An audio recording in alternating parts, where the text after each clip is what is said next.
नमस्कार दोस्तों, बहुत बहुत स्वागत है आप सभी का एक बार फिर से आपके अपने YouTube चैनल पे। बड़ी खबरें लेकर आए हैं। मुख्य समाचार, जंतर मंतर पर देखने को मिला है विपक्षी सांसदों का जोरदार प्रदर्शन। वहीं राहुल गांधी ने जंतर मंतर पर प्रदर्शन के दौरान खोल दी है बीजेपी सांसदों की पोल। कहा बीजेपी सांसद भाग गए थे।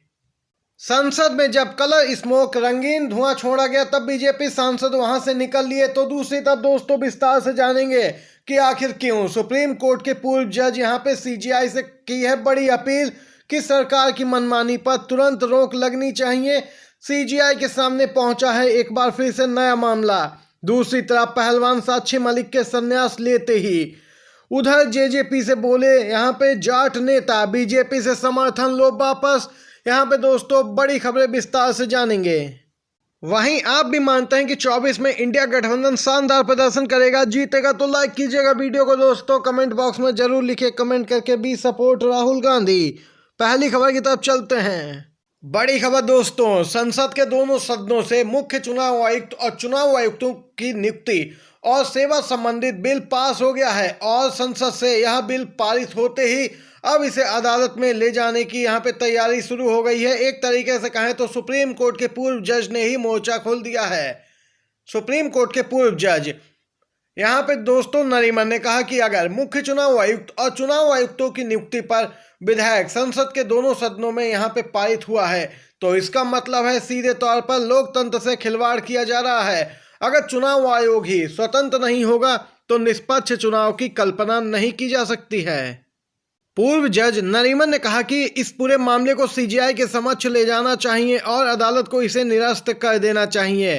पूर्व न्यायमूर्ति नरीमन ने कहा कि यदि मुख्य चुनाव आयुक्त और 2 चुनाव आयुक्तों की नियुक्ति प्रधानमंत्री, एक केंद्रीय कैबिनेट मंत्री और एक विपक्ष के नेता की चयन समिति द्वारा किया जाता है तो स्पष्ट है 2 वोट सरकार के पक्ष में हमेशा रहेंगे, जिससे उनका मनचाहा मुख्य चुनाव आयुक्त और चुनाव आयुक्त बनेंगे। इससे स्पष्ट हो जाता है कि फिर तो स्वतंत्र और निष्पक्ष चुनाव एक कल्पना बनकर रह जाएंगे। उन्होंने कहा कि सुप्रीम कोर्ट ने हाल ही में चुनाव आयोग की नियुक्ति के लिए 3 व्यक्तियों की यहां पे कमेटी बनाई थी जिसमें सीजीआई खुद शामिल थे, लेकिन सीजीआई को बाहर करना पूरी तरीके से गलत है। पूर्व न्यायाधीश ने कहा कि मुख्य न्यायाधीश के समक्ष ये मामला जाना चाहिए और सुप्रीम कोर्ट को इसे निरस्त करना चाहिए। ये अपडेट निकल के आई दोस्तों। इसी के साथ अगली खबर की तरफ चलते हैं।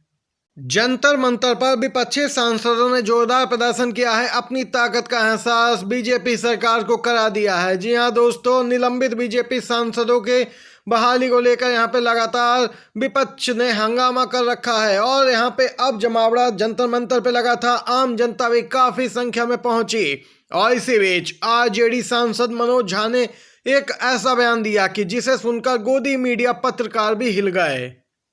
जंतर मंतर पर पत्रकारों से बोले हैं मनोज झा, अगर लोकतंत्र ही नहीं बचेगा तो आपका माइक भी नहीं बचेगा। उन्होंने स्पष्ट इशारा किया है कि जब तक लोकतंत्र है तभी आप स्वतंत्र हैं।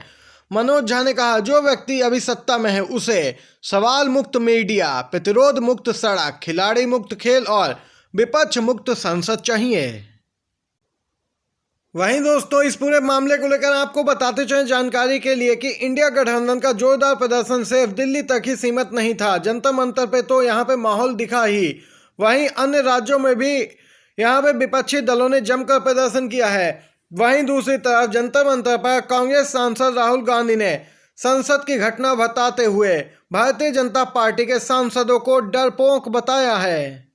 राहुल गांधी बोले हैं संसद में रंगीन धुआं देखकर भाजपा सांसद भाग खड़े हुए। जो खुद को देशभक्त कहते हैं उनकी हवा निकल गई थी। राहुल गांधी ने यहाँ पे दोस्तों बात बताई है क्योंकि वह भी उस समय मौजूद थे और सीना ताने खड़े रहे थे, जिसकी फोटो भी सोशल मीडिया पे काफी वायरल हुई थी। प्रदर्शन को संबोधित करते हुए राहुल गांधी ने कहा कि हम सब विपक्ष के नेता और विपक्ष के कार्यकर्ता एक साथ खड़े हैं। ये लड़ाई नफरत और मोहब्बत के बीच की लड़ाई है। नफरत के बाजार में हम मोहब्बत की दुकान खोल रहे हैं, इसीलिए बीजेपी वाले लगातार प्रतिशोधक कार्रवाई कर रहे हैं और विपक्षी सांसदों को निलंबित किया जा रहा है। विपक्षी सांसदों के निलंबन के खिलाफ इंडिया गठबंधन का जंतर मंतर पर प्रदर्शन चल रहा था। राहुल ने आगे कहा कि यह देश की 60% जनता का अपमान है। वहीं दूसरी तरफ सीपीआई नेता सीताराम येचुरी ने कहा कि आज देश का संविधान खतरे में है। उन्होंने कहा कि हम इकट्ठा हुए हैं, हम इस संविधान को बचाएंगे। मौजूदा सरकार संविधान की रीढ़ की हड्डी को तोड़ रही है। बिग ब्रेकिंग न्यूज हरियाणा से निकल के आ रही है। डिप्टी सीएम दुष्यंत चौटाला पर लगातार दबाव बढ़ता जा रहा है। जाट नेताओं का जाट यूनिटी नाम के सोशल मीडिया हैंडल से एक ट्वीट किया गया। दुष्यंत चौटाला जी, अगर थोड़ी भी जमीन जिंदा है तो अभी तुरंत बीजेपी की सरकार गिरा दो हरियाणा में। अगर तुम एक हरियाणा की बेटी की यानी कि साक्षी मलिक के लिए इतना भी नहीं कर सकते हो तो धिक्कार है तुम पर। यह जनता तुम्हें गांवों में घुसने नहीं देगी। यहाँ पे देख सकते हैं दोस्तों, दुष्यंत चौटाला को यहाँ पे चेताया है जाट नेताओं ने कि बीजेपी सरकार से अपना समर्थन वापस लो। बीजेपी सरकार अल्पमत में आ जाएगी तब इन्हें सबक मिलेगा। गौरतलब है दोस्तों, पहलवान साक्षी मलिक के इस्तीफे के बाद दोस्तों अब यहाँ पे बजरंग पुनिया रेसलर हैं, इन्होंने भी अपना पद्मश्री अवार्ड लौटा दिया है। पीएम मोदी को चिट्ठी भी लिखी है। गौरतलब है WFI का यहाँ पे दोस्तों उपाध्यक्ष ब्रजभूषण के करीबी को नियुक्त किया गया है। ब्रजभूषण शरण सिंह के करीबी संजय सिंह के WFI अध्यक्ष बनने से यहाँ पे रेसलर खासे नाराज हैं। अब स्टार रेसलर बजरंग पुनिया ने एक बड़ा कदम उठाते हुए अपना पद्मश्री अवार्ड लौटाने का फैसला किया है। पहलवान साक्षी मलिक के संन्यास की घोषणा के एक दिन बाद ही कांग्रेस ने कहा कि ओलंपियन पहलवान का एक एक आंसू मोदी सरकार की बेशर्मी का जीता जागता सबूत है और देश के खेल इतिहास में एक काला अध्याय है। बीजेपी सरकार पर हमला बोलते हुए कांग्रेस के नेता रणदीप सुरजेवाला ने पार्टी मुख्यालय में एक संवाददाता सम्मेलन को संबोधित करते हुए कहा, ब्रजभूषण सिंह का तंत्र और मोदी सरकार का समर्थन मंत्र न्याय के साथ एक साजिश है। सुप्रीम कोर्ट के पूर्व न्यायाधीश जस्टिस मदन लोकुर का बड़ा बयान निकल के आया दोस्तों। हाल ही में सुप्रीम कोर्ट ने भी 370 को हटाने के केंद्र सरकार के फैसले को सही ठहराया था। अब दोस्तों सुप्रीम कोर्ट के पूर्व न्यायाधीश मदन वी लोकुर का बयान, अनुच्छेद 370 पर सुप्रीम कोर्ट के फैसले की भी समीक्षा होनी चाहिए।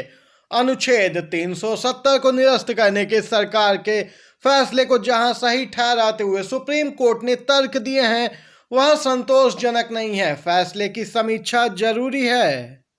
देख सकते हैं सुप्रीम कोर्ट के पूर्व न्यायाधीश ने एक बार फिर से सवाल उठाए जहां पर लगा कि ये मामला अब शांत हो जाएगा, लेकिन दोस्तों ऐसा नहीं है। सुप्रीम कोर्ट के जज ने ही सुप्रीम कोर्ट से अनुरोध किया है कि एक बार फिर से सुप्रीम कोर्ट को अपने फैसले की समीक्षा करनी चाहिए और यह बात किसी और ने नहीं, पूर्व सुप्रीम कोर्ट के ही न्यायाधीश ने कही है। भारत जोड़ो यात्रा पार्ट 2 की शुरुआत जनवरी से हो सकती है। लोकसभा चुनाव से पहले संपन्न हो जाएगी यात्रा। सूत्रों के हवाले से खबर दोस्तों, एक तरफ यूपी जोड़ो यात्रा हो रही है तो अब पूरब से पश्चिम की ओर भारत जोड़ो यात्रा पार्ट 2 होने वाली है, जिसमें बस का प्रयोग भी किया जाएगा और यहाँ पे कुछ यात्रा पैदल भी की जाएगी, जिससे कि जल्द से जल्द यात्रा संपन्न की जा सके 24 के आम चुनाव से पहले। यह आज की बड़ी खबरें थी दोस्तों। सभी मुख्य समाचार जो आप तक पहुंचाए हैं, वीडियो पसंद आया हो तो लाइक कीजिएगा, चैनल पे नए हैं तो सब्सक्राइब कीजिएगा, जिससे कि बड़ी खबरें आप तक पहले पहुंचती रहें। वीडियो देखने के लिए आप सभी का धन्यवाद। जय हिंद,